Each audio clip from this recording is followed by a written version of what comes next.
Is analytic in a domain D.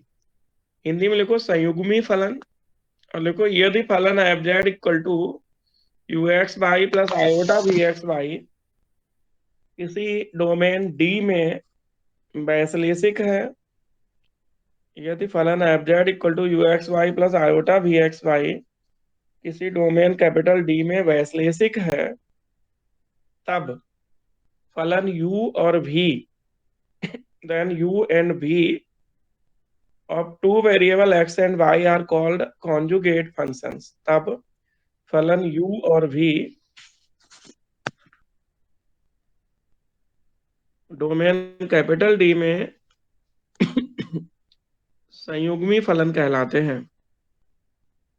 Then u and v are called conjugate functions in domain D।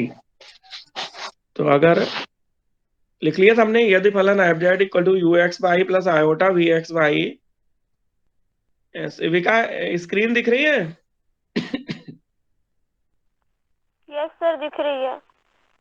तो conjugate function, ये पहली परिभाषा है, इसको लिख लो कि कोई हाँ फलन F Z equal to you x Y plus iota we x y किसी डोमेन कैपिटल डी में वैश्लेषिक है, तब फलन u और v संयुग्मी फलन कहलाते हैं। Then functions u and v are called conjugate functions. तो कॉन्जुगेट फंक्शन कौन होते हैं? जो एफ जेड अगर एनालिटिक है तो u और v जो है वो कॉन्जुगेट फंक्शन होते हैं। ठीक है शिविका? हाँ सर। ये देखो शिविका, नीचे लिखा है, कुछ थ्योरम लिखी है कि इफ वो रियल एंड इमेजिनरी पार्ट, जो एफ जेड है उसका रियल पार्ट कौन है Shivika? Sir U x Y, और इमेजिनरी पार्ट है V x Y. V X तो Y. Real and imaginary parts, theorem लिखो, real and imaginary parts of analytic function satisfy Laplace equation. तो वैश्लेषिक फलन के वास्तविक और काल्पनिक भाग, तन्मय हिंदी में लिखो ध्यान से, थ्योरम डाल के। हाँ थ्योरम है सर। वैश्लेषिक फलन के वास्तविक और काल्पनिक भाग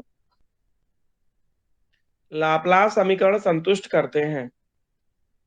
real and imaginary parts of analytic function satisfy Laplace's equation. तो एफ जेड अगर एनालिटिक है, वैश्लेषिक फलन के वास्तविक और काल्पनिक भाग लाप्लास समीकरण संतुष्ट करते हैं। तो बहुत सरल है ये। प्रूफ लिखो।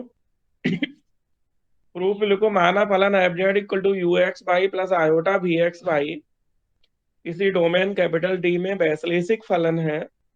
Late the function f Z equal to you x Y plus iota we x y is analytic in a domain D. तो माना फलन F Z equal to you x Y plus iota we x y किसी domain capital D में वैश्लेषिक फलन है। तो क्या याद है, पिछले टर्म पे कुछ महान काम किया था अपन ने? हाँ सर। कि अगर कोई वैश्लेषिक है तो उसके पार्शियल डेरिवेटिव एग्जिस्ट करेंगे और कॉची रीमा इक्वेशन सेटिस्फाई होगी, याद है? Yes sir. तो हमने कहा कि माना f Z equal to u plus iota भी किसी डोमेन डी में वैश्लेषिक है, तब कॉची रीमा समीकरण संतुष्ट होंगे। हाँ सर। तो then Cauchy Riemann equation satisfied, तब कॉची रीमा समीकरण संतुष्ट होंगे। और ये आपको याद हो गए होंगे, u x equal to we y and you Y equal to minus we x, यही था। Yes sir. तो देखो u x equal to we y लिख दिया और you Y equal to minus we x लिख लिया। ठीक है? अब सिर्फ का जो del you upon del x है उसको फिर एक्स के लिए डिफरेंशियल करो। तो del you upon del x को अगर एक्स के लिए करेंगे तो हो जाएगा डेल स्क्वायर भी upon del x del Y होगा। Yes sir. और इसे हम दूसरे वाले से निकाल लें। दूसरे में देखो शिविका, डेल डेल भी अपॉन डेल एक्स कितना है? Minus del you upon del y. Minus del u upon del y. हाँ।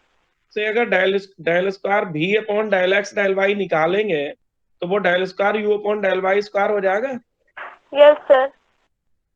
तो जो पहले का डिफरेंशियल करके और दूसरे का करके दोनों को कंपेयरिंग करेंगे तो हमें मिलेगा del square you upon del x square equal to minus del square you upon del y square मिलेगा। हाँ सर। अब इसको माइनस को इधर ले आओ लेफ्ट हैंड में, तो del square you upon del x square plus del square you upon del y square equal to 0। Yes sir. आपने फर्स्ट ईयर में पढ़ी थी, यही लाप्लास इक्वेशन होती है। हाँ सर, पढ़ी थी। फर्स्ट ईयर में हम लोगों ने पढ़ी थी कि del square you upon del x square plus del square you upon del y square equal to 0 जो है, ये लाप्लास इक्वेशन होती है। और इसे डेल स्क्वायर, जो कैपिटल डेल लिखा ना नीचे, ये डेल स्क्वायर हाँ फाई से लिखते हैं, इस तरह से लिखते हैं। हाँ सर। तो इसमें 2 बार करना पड़ेगा, एक बार u का डिफरेंशियल करके दूसरे से लेना पड़ेगा, एक दूसरे का डिफरेंशियल करके पहले से लेना पड़ेगा। हाँ सर। तो तन्मय ये कर लोगे काम आराम से, 2 नंबर में ये आ सकता है, तन्मय आया भी है 2 नंबर में कि F z sir equal to थोड़ा छोटा भी किसी डोमेन डी में वैश्लेषिक एक फलन है, तब कौशी रीमान समीकरण जो होते हैं उनको लिख लेना है, पहले को डिफरेंशियल करके दूसरे से मान निकालना है, दूसरे को करके पहले से निकालना है। कर लोगे तन्मय? हाँ सर, करके देखेंगे, अगर नहीं आए तो पूछ लेंगे सर। और नहीं आए तो पूछ लेना, वैसे ना आने वाली कोई बात है नहीं। बिल्कुल सर, कोशिश करेंगे। तो मेरे कुछ लग रहा है इसमें कठिन क्या, केवल डिफरेंशियल ही तो करना है। Del you upon del x का एक्स के लिए करना है, और डेल भी अपॉन डेल एक्स का वाई के लिए करना है। Okay sir. ठीक है तन्मय? हाँ सर। ये ग्रुप पे तुम्हारे डला हुआ है, ग्रुप पे जो ऑनलाइन का ग्रुप है उस पे डला है, बाकी पे भी हम डाल देंगे, कोई दिक्कत नहीं है। अगली परिभाषा लिखो तन्मय, हार्मोनिक फंक्शन। अगली परिभाषा क्या है? Harmonic function. हिंदी में इसको कहते हैं प्रसमवादी फलन। हार्मोनिक फंक्शन या प्रसमवादी फलन, हार्मोनिक फंक्शन या प्रसमवादी फलन। देखो क्या लिखा है, शिविका इंग्लिश में तुम पढ़ के सुना दो, हिंदी में हम सुना देते हैं, ठीक है? इंग्लिश में यस। पहले तुम सुना दो एक line. A real valued function u(x,y) is said to be harmonic in a domain D if for all points x, y in D, all second order partial derivatives exist and are continuous and satisfies Laplace equations. बिल्कुल, ये लिख लो आराम से, हिंदी में हम बोल देते हैं। कोई वास्तविक मानी फलन, हिंदी में जो लोग लिखते हैं वो लिखे प्रसमवादी फलन। प्रसमवादी फलन या हार्मोनिक फंक्शन लिख के लिखो, कोई वास्तविक मानी फलन यू एक्स बाई किसी डोमेन कैपिटल डी में, कोई वास्तविक मानी फलन u ब्रैकेट में x by you x by किसी डोमेन कैपिटल डी में प्रसमवादी कहलाता है यदि कैपिटल डी के प्रत्येक बिंदु ब्रैकेट में एक्स बाई के लिए द्वितीय कोटि के सभी आंशिक अवकलज अस्तित्व में हैं, कॉमा संतत हैं और लाप्लास समीकरण संतुष्ट करते हैं। मानसी लिख पाओगे हिंदी में? कोई वास्तविक मानी फलन यू एक्स बाई किसी डोमेन कैपिटल डी में प्रसमवादी कहलाता है यदि, इसके बाद रिपीट कर दीजिए। शुरू से सुनो मानसी, कोई वास्तविक मानी फलन यू एक्स बाई किसी डोमेन कैपिटल डी में प्रसमवादी कहलाता है यदि कैपिटल डी के प्रत्येक बिंदु ब्रैकेट में एक्स वाई के लिए द्वितीय कोटि के सभी आंशिक अवकलज विद्यमान हैं, कॉमा संतत हैं और लाप्लास समीकरण संतुष्ट करते हैं। शिविका एक बार इंग्लिश में और बोल दो। A real valued function u(x,y) is said to be harmonic in a domain D if for all points x, y in D, all second order partial derivatives exist and are continuous and satisfies Laplace equation. That is करके भी बोल दो, that is Laplace equation तो याद हो गई होगी, del square u equal to Del square u is equal to del square u upon del x square plus del square u upon del y square is equal to 0. Hindi में फिर सुन लो। कोई वास्तविक मानी फलन यू एक्स वाई किसी domain capital D में प्रसंवादी कहलाता है यदि कैपिटल डी के प्रत्येक बिंदु स्मॉल एक्स वाई के लिए द्वितीय कोटि के सभी आंशिक अवकलज विद्यमान हैं, संतत हैं तथा लाप्लास समीकरण संतुष्ट करते हैं, अर्थात del square u equal to 0। Del square u equal to 0 का मतलब है कि del square you upon del x square plus del square you upon del y square equal to 0। Mansi लिख लिया?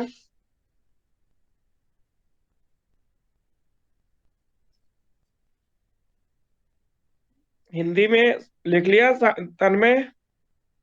हाँ सर, लिख लिया। अच्छे से याद तो करना है ये सब। हाँ ये बिल्कुल सर। क्वेश्चन एग्जाम में भी आई हुई हैं, देख रहे होगे, और कई बार आई हुई हैं। ठीक है, हाँ सर। अब एक थ्योरम है जो 6 नंबर में आती है तन्मय, उसको अपन को पढ़ना है। पढ़ना क्या, समझना है। थ्योरम तो बहुत सरल है, तो लिखो तन्मय हिंदी में। Yes sir. हिंदी में लिखो obtain Cauchy Riemann equations in polar form. ध्रुवीय रूप में कॉसी रीमा समीकरण प्राप्त करो। ध्रुवीय रूप होता है जो आर और थीटा में होता है। ये ऑनलाइन वाले ग्रुप पे डला हुआ है थ्योरम, अभी हम समझा रहे हो, लिखते जाना है तुम्हें, अभी कभी लिख लेना है। Obtain C R equations in polar form. ध्रुवीय रूप में कॉसी रीमा समीकरण प्राप्त करो। इसी तरह से थ्योरम ये आती है। इसके अथवा करके कुछ लोग लिखो अथवा करके लिखो, टू डिराइव नेसेसरी कंडीशन। केवल नेसेसरी लिखना है, सफिशिएंट नहीं लिखना है। देखो, फलन एफ जेड के वैश्लेषिक होने का आवश्यक प्रतिबंध ध्रुवीय निर्देशांकों में ज्ञात करो। To derive necessary condition for f z to be analytic in polar coordinates. फलन एफ जेड के वैश्लेषिक होने का आवश्यक प्रतिबंध ध्रुवीय निर्देशांकों में ज्ञात करो। To derive necessary condition for f z to be analytic in polar coordinates. तो ये तो हो गया स्टेटमेंट, ये लिख के आएगा। अब जो कथन है, सॉरी, ये तो हो गया जो लिख के आएगा। अब जो स्टेटमेंट है वो आपको ध्यान से समझना है। तो शिविका क्या लिखा है, derive necessary condition for f z to be analytic in polar coordinates. Yes, sir. फलन एफ जेड के वैश्लेषिक होने का आवश्यक प्रतिबंध ध्रुवीय निर्देशांकों में ज्ञात करो। तो पिछली थ्योरम में और इस थ्योरम में क्या अंतर है शिविका? सर इसमें पोलर कोऑर्डिनेट्स में हमें करने हैं, निकालने हैं, मतलब उसमें पोलर कोऑर्डिनेट्स में नहीं थे। और उसमें एक्स वाई में थे, कार्टेशियन में थे। एक्स वाई में थे। तो जो मेन थ्योरम अपनी है वो कार्टेशियन में थी और ये पोलर में थी। शिविका, वैसे तो हम ये कहते हैं कि पिछली थ्योरम ही 99% आती है, लेकिन करनी दोनों है कि बाई चांस ये आ गई तो, लेकिन इन दोनों में से एक क्वेश्चन 6 नंबर का आ जरूर जाएगा, ये गारंटी है। ठीक है, हाँ सर। तो कथन लिखो, स्टेटमेंट लिखो कथन या स्टेटमेंट लिखो। लिखो, if function f Z equal to you x Y plus iota we x y. ये जो स्टेटमेंट है ये आपको लिखना है। तो यदि फलन F Z equal to you x Y plus iota we x Y वैश्लेषिक फलन है, इज एन एनालिटिक फंक्शन। यदि F Z equal to you x Y plus iota we x Y वैश्लेषिक फलन है, इज एनालिटिक फंक्शन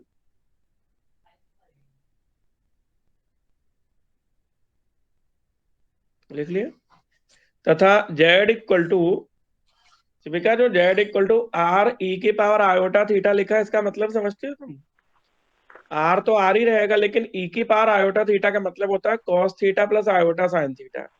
क्योंकि z equal to x plus i y होता है, तो x की जगह आर कॉस थीटा और y की जगह आर साइन थीटा। पता है ये बात? हाँ सर। तो लिखो, यदि F Z equal to you x Y plus iota we x Y वैश्लेषिक फलन है तथा z equal to are E की power iota theta Z equal to are E की पावर आयोटा थीटा, तब कॉसी रीमा समीकरण, then Cauchy Riemann equations are, तब Cauchy Riemann समीकरण क्या होते हैं? देखो शिविका, पोलर में del you upon del are equal one to one. Upon R पढ़ दो। del u upon del r is equal to 1 upon r del v upon del theta, and del v upon del r is equal to minus 1 upon r del u upon del theta. तो इसका मतलब क्या निकला शिविका? जो polar equation, जो Cartesian equation u x equal to we y थी, वो किस में बदल जाएगी? r जो और यू थीटा एक्स, में। वो पहले वाले में बदल जाएगी, del you upon del are equal to one upon are del we upon del theta. और जो हाँ दूसरी वाली थी you x equal to minus v y, u Y equal to minus we x, वो हाँ इसमें बदल जाएगी, del we upon del are equal to. तो ये आपको याद करना है, क्योंकि स्टेटमेंट जब आएगा ना, तो ऐसे आएगा कि find necessary condition for f z to be analytic in polar coordinates. ये कथन तुम्हें खुद याद रखना है, ठीक है? Yes sir. तन्मय, तन्मय लिख लिया हिंदी में और बोले? हाँ सर, लिख लिया। पढ़ दो एक बार हिंदी में पढ़ दो। Okay sir. यदि फलन F Z equal to you x Y plus okay, iota we x Y, yes, यदि फलन F Z equal to you x Y plus I iota we x Y वैश्लेषिक फलन है तथा Z equal to are E की power I theta iota theta, तब Cauchy Riemann समीकरण del you upon del are equal to one upon are del we upon del theta and del B upon del are equal to minus one upon are del you upon del theta. आगे लिख दो होते हैं। हाँ sir. ठीक है, आगे लिख दो होते हैं। शिविका शुरू करें प्रूफ? Yes sir. तो क्या मान के चलेगा, मतलब चलना पड़ेगा कि एफजेड एनालिटिक है? क्या मान के चलना पड़ेगा? fz is analytic. प्रूफ लिखो, और लिखो लेट अस सपोज दैट, हम मान लेते हैं कि f z equal to u plus iota v वैसले इज एन एनालिटिक फंक्शन, वैश्लेषिक फलन है। प्रूफ डालो सब लोग, लिखो हम मान लेते हैं कि f z equal to u plus iota v वैश्लेषिक फलन है, इज एन एनालिटिक फंक्शन। तो हम मान लेते हैं कि F Z equal to you x Y plus iota B X Y वैश्लेषिक फलन है, तब then the C R equations, तब कौशी रीमान समीकरण होते हैं। Then C R equations are, तब कौशी रीमान समीकरण शिविका क्या होते हैं? U x equal to we Y vy। And you Y equal to minus we x, यही होते हैं। हाँ सर। इनको एक और दो नंबर दे दो, u x equal to we y को एक नंबर दे दो, अभी इनकी वैल्यू निकाल के हम रखेंगे, और you Y equal to minus we x को दो नंबर दे दो। दे दिए? तो यस। हिंदी में हमने बोला कि हम मान लेते हैं कि F Z equal to u plus iota v वैश्लेषिक फलन है, तब कौशी रीमान समीकरण होते हैं U x equal to we Y और you Y equal to minus we X. ठीक, एक और दो नंबर दे दो। अब सिर्फ का ये काम हम लोग सेकेंड ईयर में कर चुके हैं, और अभी जो सेकेंड चैप्टर था फाइनल ईयर का, उसमें भी कर चुके हैं, यही क्वेश्चन कर चुके हैं। सेकेंड ईयर में तो हम लोगों ने बहुत अच्छे से पढ़ा था ये। देखो शिविका, यस सर। हमने मान लिया कि x equal to are cos theta और y equal to are sine theta, ठीक है? Yes sir. तो आर स्क्वायर कितना होता है? x square plus Y square. और टेन थीटा कितना होता है? tan theta y upon x। तो थीटा कितना हो जाएगा? tan inverse y upon x। अब एक एक करके Shivika, R square equal to x square plus Y square का x के लिए डिफरेंशियल कर लो, फिर y के लिए, फिर बताओ कितना आ रहा है। आर स्क्वायर का जब x के लिए करेंगे तो two r del are upon del x equal to two x आएगा। 2x। हाँ सर। तो टू से टू कट जाएंगे तो del are upon del x कितना आएगा? x अपॉन r। उसकी जगह हम cos थीटा लिख सकते हैं। Yes sir. फिर y के लिए करो, r square equal to x square plus Y square को y के लिए करो, तो तो two r 2r upon del y two upon. Y. तो यहाँ से del are upon del y निकालो, y अपॉन r। इसकी जगह हम साइन थीटा लिख सकते हैं। Yes sir. अब जो theta equal to tan inverse y upon x लिखा बेटा, उसको पहले एक्स के लिए करना फिर वाई के लिए, ठीक है। हाँ सर। तो जब हम del theta upon del x निकालेंगे सिविका, तो tan inverse y upon x का डिफरेंशियल आता है तुम्हें? हाँ sir, 1/1 plus y upon x का होल स्क्वायर। और फिर वाई अपॉन एक्स का एक्स के लिए करेंगे तो वाई तो कांस्टेंट रहेगी, हाँ, तो कितना आ -1/x²। Minus y upon x square, y भी तो रहेगा, वाई कांस्टेंट रहेगी। हाँ। तो ये सॉल्व कर लो तो इसका वैल्यू आएगा minus sine theta upon r, ठीक है। यस ये ग्रुप सर। पे डली है थोड़ा, आप लोग समझ लो, कर लेना ग्रुप से, सबके ग्रुप पे डाल देंगे, ऑनलाइन पे तो हमने डाल दिए। तो Shivika del theta upon del X जो है वो हो गया minus sine theta upon R, हो गया। Yes sir. अब इसी खेल को फिर एक बार थीटा इक्वल टू लिखते हैं अगेन। तो पुनः थीटा इक्वल टू लिखो tan inverse y upon x. अब इसे वाई के लिए पार्शियल डिफरेंशियल कर लो, मतलब del theta upon del y निकाल लो। तो वाई के लिए जब सिविका करेंगे तो 1/1 प्लस वाई अपॉन एक्स का होल स्क्वायर तो वैसे ही आएगा, लेकिन जब हाँ वाई सर, अपॉन एक्स का वाई के लिए करेंगे तो वाई का 1 हो जाएगा, तो 1/x आएगा। 1/x। Yes sir. कि सॉल्व करने पे जो वैल्यू है वो कितनी आ गई है? cos theta upon r। तो देखो पूरा समझा दो सिविका एक बार शुरू से, क्या किया हमने। X equal to sine r cos theta लिखा, और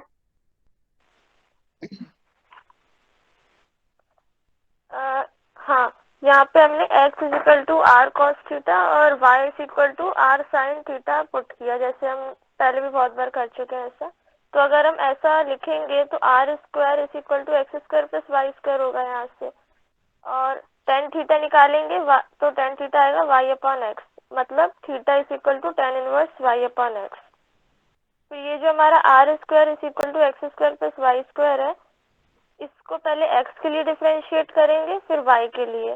तो जब x के लिए किया तो ये आया cos थीटा के इक्वल टू आ गया ये del are upon del X, और जब y के लिए करेंगे तो del are upon del Y is equal to sine theta आ जाएगा।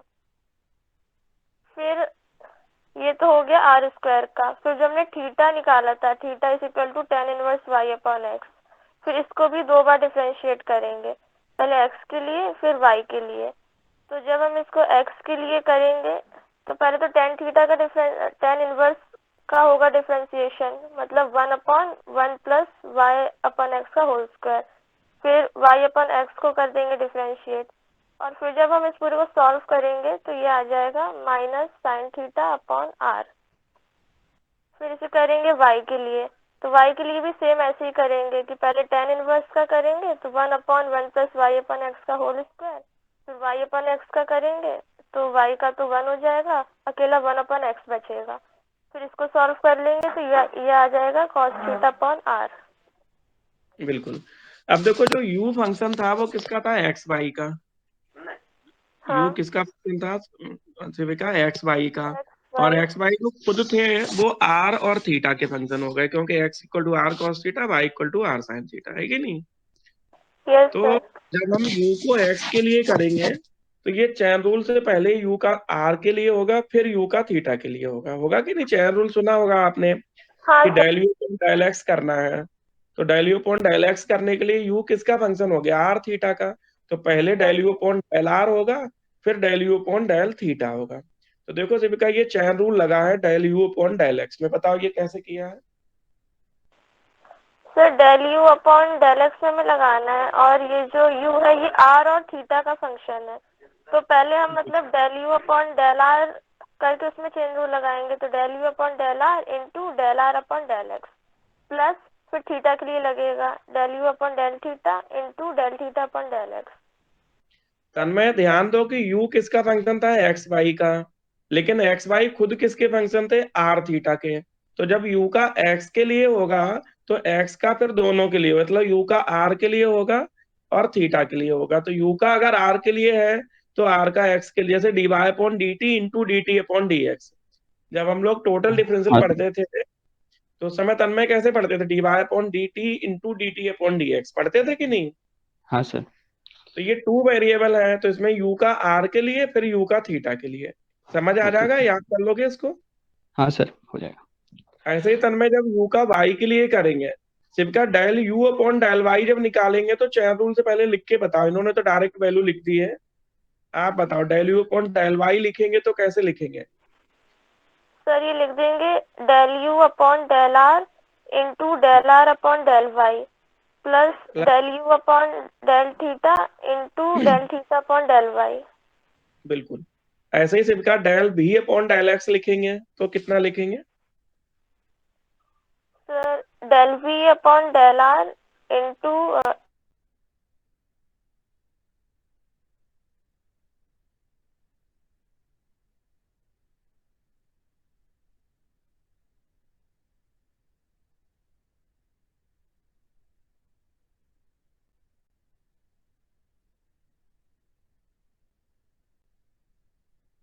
लेंगे यू एक्स यू वाई और वी एक्स वी वाई, है कि नहीं? हाँ सर। अब सिर्फ जो कॉसी रीमान इक्वेशन थी उसमें एक नंबर इक्वेशन थी you x equal to we Y. क्या थी? You X is equal to we Y.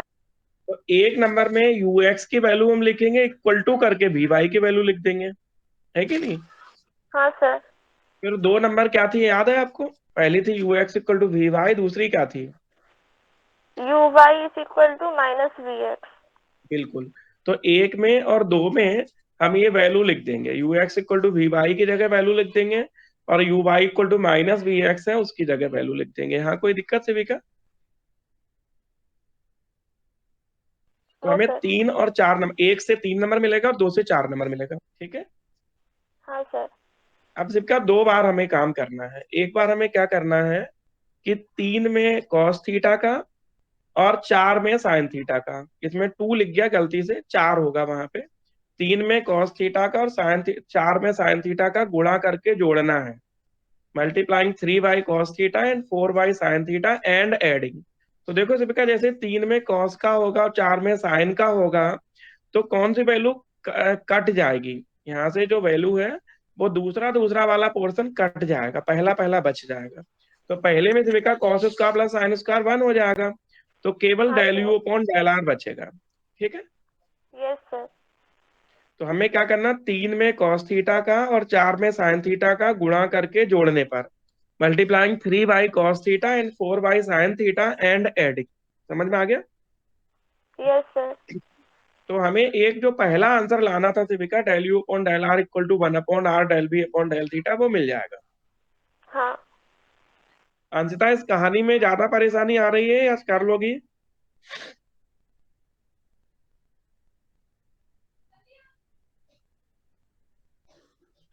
Anshita Singh है कि नहीं है आज?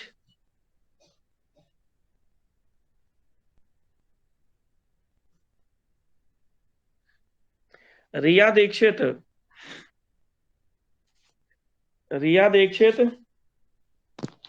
Yes sir. बता बेटा, यहाँ आराम से कर लोगे या कुछ कहना है, कुछ पूछना है या हम करके दिखाएं?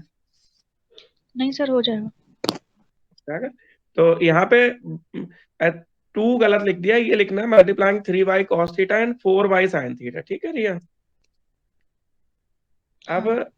शिविका एक बात बताओ कि 3 में कॉस का और 4 में साइन का गुणा करके जोड़ेंगे तो पहला आंसर आएगा, है यस ना? सर। फिर 3 में फिर अपन करेंगे कितने का? इसमें तो माइनस साइन थीटा लिखा है। अब इसमें गलत छपा, 1 और 2 लिख दिया, इसमें 3 में माइनस साइन थीटा का और 4 में कॉस थीटा का। कॉस थीटा करके का। देखो शिविका, 3 में माइनस साइन का करो, 4 में कॉस का कर, देखो कौन पहले पहले कट जाएंगे, यू वाले कट जाएंगे, वी वाले बच जाएंगे, यस सर। है ना? तो इस तरह से बेटा आपको यहाँ पे ध्यान से करना है, ठीक है? हाँ सर। कुछ हो सकता है इनमें मिस्टेक हो, किताब में बहुत गलतियां रहती हैं, तो ये काम करना शिविका, तुम इसको पूरा व्यवस्थित करके और इस पे ग्रुप पे फोटो डाल देना, ठीक है? Yes sir. तो फिर ये सब लोग उससे नोट कर लेंगे, वैसे सब लोग कर लेंगे, इतने फाइनल ईयर में आ गए हैं। तो हमें एक इक्वेशन प्राप्त होगी del you upon del are equal to 1 upon are del भी अपॉन डेल थीटा, और एक होगी डेल भी upon del are equal to minus 1 upon are del you upon del theta, ठीक? तो यही जो दो इक्वेशन है 5 और 6, इनको कहते हैं polar form of C R equation. क्या कहते हैं Shivika? Polar form of C R equation. तो तुम्हें थोड़ी मेहनत करनी है आज शिविका, इसको लिखना है और लिख के जो है ग्रुप पे डाल देना है, ठीक है। हाँ सर। कल हम लोग पढ़ेंगे मिलने थॉमसन मेथड। क्या पढ़ेंगे? मिलने। मिलने थॉमसन मेथड। फिर सारे क्वेश्चन है, फिर थ्योरम नहीं है, फिर सारे क्वेश्चन है मिलने थॉमसन मेथड में। तो यूनिट 4 जो है इसमें 2 चैप्टर है, इनको बड़े ध्यान से पढ़ना है हम लोगों को। तो अभी आप लोग इसको, इस थ्योरम को आज बैठ के कर लो, और फिर मिलने थॉमसन कल पढ़ते हैं, ठीक है। यस तो अभी सर। इन दो में से एक सिविका 100% आनी है, या तो नेसेसरी कंडीशन आएगी या necessary condition in polar form आएगी, ठीक है। हाँ सर।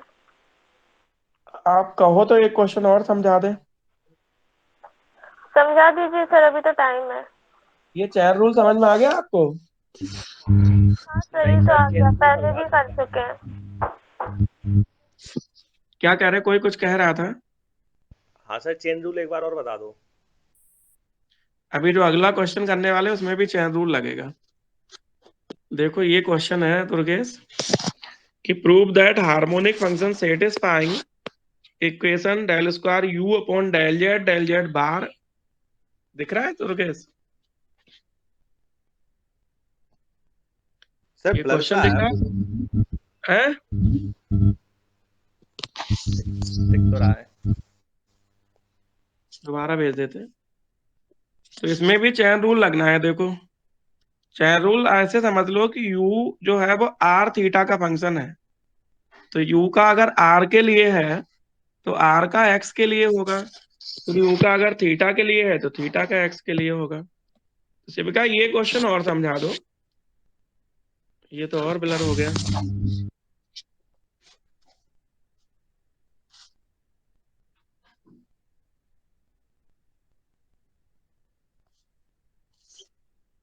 शिविका ये क्वेश्चन देखो, कि अगर कोई हार्मोनिक फंक्शन है तो वो del square you upon del Z bar को सेटिस्फाई करता है। ये भी बड़ा सुंदर क्वेश्चन है, अभी करंट में देखो 11-18 में आया भी है, दिख रहा है।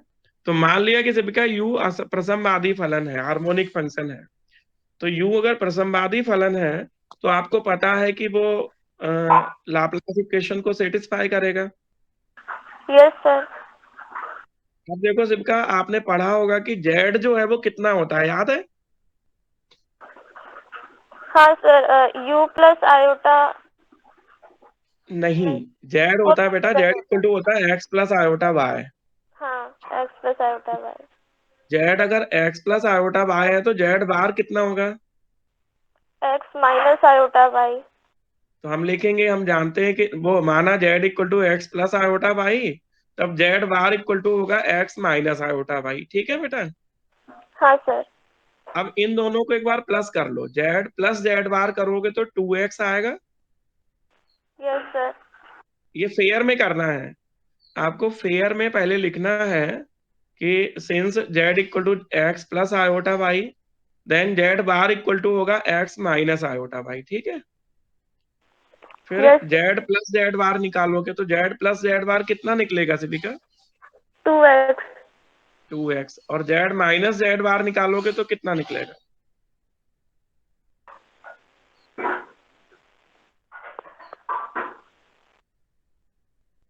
जेड माइनस जेड बार कितना निकलेगा?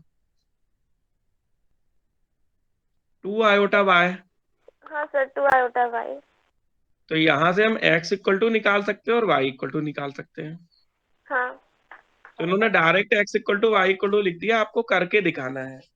पहले z इक्वल टू लिखना है, फिर z बार लिखना है x माइनस आयोटा वाई, फिर z प्लस जेड बार निकालना, फिर z माइनस जेड बार निकालना, तब जाके x equal to Y equal to निकलेगा, ठीक है। Yes sir. अब ये जो del you upon del Z bar है, ये चैन रूल लगा से ये दुर्गेश को समझा दो एक बार कि चैन रूल कैसे काम करता है। तो यू किसके फंक्शन है? एक्स वाई के। और एक्स और डिफरेंशियल वाई। किसके लिए हो रहा? जेड बार के लिए। तो ये जरा समझा दो इनको, समझा दो।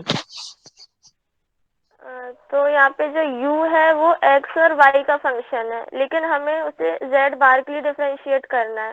तो इसका मतलब कि पहले x के लिए करेंगे फिर y के लिए। तो जब x के लिए करेंगे तो del u upon del x into del x upon del z bar.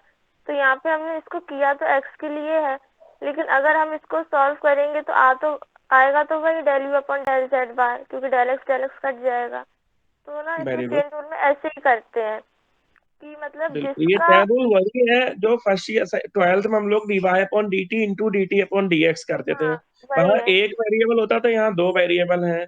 तो यहाँ u x और y का फंक्शन है, तो u का x के लिए भी होगा, y के लिए भी होगा। लेकिन होना किसके लिए है? z बार के लिए। तो u का अगर x के लिए हो गया तो x का z बार के लिए, फिर u का y के लिए हो गया तो y का z बार के लिए। इसमें क्या दिक्कत है? बोलो सेविका। हाँ सर, इसमें तो कोई दिक्कत नहीं है। तो 11th क्लास से कर रहे हैं, 11th में भी था ऐसा। बिल्कुल, चैन रूल 11th में भी फिजिक्स में पढ़ाया जाता है। हाँ फिजिक्स में था, फिर 12th में मैथ्स में था। तो ये क्वेश्चन भी सेविका बहुत आसान है लेकिन इंपॉर्टेंट है। तो डेल यू हाँ अपॉन सर। डेल जेड बार कर लेंगे, फिर जो आया है उसको फिर जेड के लिए करेंगे। शिविका, इन्होंने तो ये डायरेक्ट लिख दिया, लेकिन आपको थोड़ा ध्यान देना पड़ेगा, क्योंकि जो आया है उसको फिर चेन रूल से होगा। डेल अपॉन डेल एक्स होगा, फिर एक्स का जेड बार के लिए, फिर डेल अपॉन डेल वाई होगा, फिर जेड बार के लिए। समझ में आया? Yes sir. ये कर पाओगे या बोर्ड पे करके दिखाएं? सर कर लेंगे। डेल अपॉन डेल जेड करेंगे तो जो आया है ना ऊपर, del you upon del Z bar, थोड़ा देख लो, थोड़ा देख लो इसको, बोर्ड पे थोड़ा सा देख लो। हाँ हाँ। इसमें क्या होगा कि हम बता देते हैं आपको, तो उससे हिंट मिल जाएगी तुम्हें। इसमें क्या होगा सेविका, जैसे del square you upon del Z bar लिखा है, तो इसका मतलब डेल अपॉन डेल जेड जो है वो del you upon del Z bar का होगा। ठीक। तो इसका जब करेंगे तो यहाँ पे क्या होगा, पहले एक्स के लिए होगा, मतलब डेल अपॉन डेल एक्स होगा इस पूरे का, और फिर एक्स का होगा जेड के लिए, फिर डेल अपॉन डेल वाई होगा इस पूरे का, फिर वाई का होगा जेड के लिए। ये कहानी शिविका होगी, आप देख लो अच्छे से, इसको लिख लो चाहो तो, अभी करोगे तो समझ में आ जाएगा कि del you upon del Z bar की तो वैल्यू पता है तुम्हें, कितनी वैल्यू ऊपर निकल चुकी है। तो पहले करेंगे डेल अपॉन डेल एक्स, और वो पूरा वैल्यू लिख लेंगे, इंटू लिखेंगे del x upon del z, plus करेंगे डेल अपॉन डेल वाई, और इंटू करेंगे डेल वाई अपॉन डेल। इसकी हम फोटो भेज देते हैं, इसकी तुम्हारे ग्रुप पे फोटो डाल देते हैं।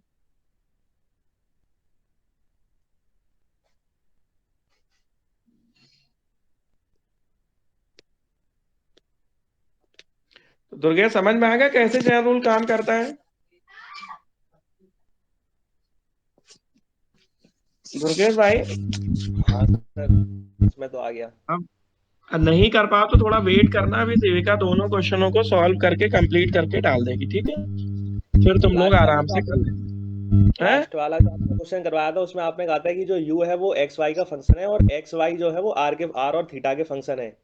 हम्म। तो लेकिन इसके अकॉर्डिंग तो सर जो लास्ट वाला चेन रूल था वो तो शायद उल्टा लगा था। क्यों? u जो है एक्स बाई उसमें का फंक्शन है, और एक्स बाई आर थीटा के फंक्शन है, तो u किसका फंक्शन हो गया? आर का आर u थीटा एक्स का बाई का फंक्शन, और एक्स बाई खुद आर थीटा के फंक्शन है, तो u किसका फंक्शन हो गया? आर थीटा का। आर थीटा का हो गया। तो u अगर आर थीटा का हो गया तो पहले डिफरेंशियल किसके लिए होगा? आर के लिए। लेकिन होना किसके लिए था? एक्स के लिए। बोलो। पहले आर के लिए होगा फिर थीटा के लिए होगा, लेकिन होना किसके लिए है? एक्स के लिए। तो इसका मतलब यू का आर के लिए करेंगे तो आर का एक्स के लिए करना पड़ेगा, और यू का थीटा के लिए करेंगे तो थीटा का एक्स के लिए करना पड़ेगा।